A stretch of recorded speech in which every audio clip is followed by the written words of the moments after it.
त्याच्या मागे उभी करला त्याने उभीच केली.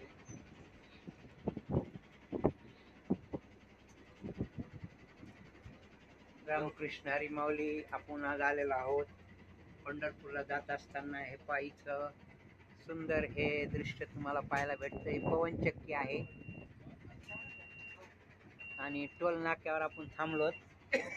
आमच्या बरोबर हे माऊली आहेत. आज पंढरपूरची यात्रा, आता दुपार झाली म्हणल्यावर पंढरपूरला जाणार लोक कमी येतात. कमी असल्यामुळे आपण मोकळ्या बसमध्ये चाललेलो आहोत.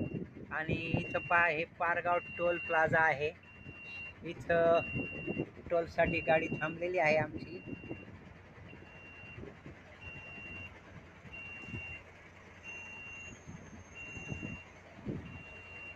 हे पहा, इथं सुद्धा पवनचक्की आहे जवळच. आणि हे टावर बी आहे लाईटीचा, खूप सुंदर मोठा. हे पहा, ह्याच्यात पालखीचे लोक चाललेच आहेत हो दिंडीमध्ये. ते काय गाडी आहे आहे का नाही? वारकरी भरपूर जाणारे आहेत आज प्रायव्हेट गाड्यामध्ये सुद्धा पंढरीला. हे पहा, इथं टोलचे रेट सुद्धा असतात. जय जय पांडुरंग हरी, जय जय पांडुरंग हरी, जय जय पांडुरंग हरी, जय जय पांडुरंग हरी. विठोबा रुक्माई, विठोबा रुक्माई, विठोबा रुक्माई, विठोबा रुक्माई, विठोबा रुक्माई.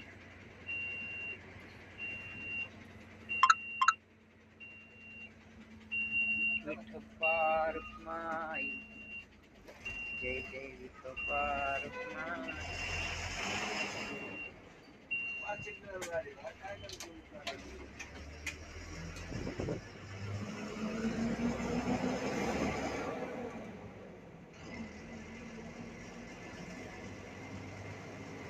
विठोबा रुक्माई, जय जय विठोबा रुक्माई.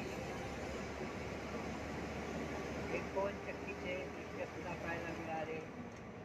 आणि आपण इथं टोल प्लाझावर थांबलो होतो. इथून पंढरीच्या आठवणी घ्यायच्या आहेत आपल्याला. आणि सुंदर निसर्गाचा आनंद सुद्धा एकादशीच्या दिवशी घडत आहे. आषाढी एकादशी निमित्त पंढरीची वारी. आणि पंढरीला जात असताना आज जाणारे एकटा मोकळ्या असल्यामुळे मला बसमध्ये खूप कमी पॅसेंजर मिळाले. पण चांगले मार्करी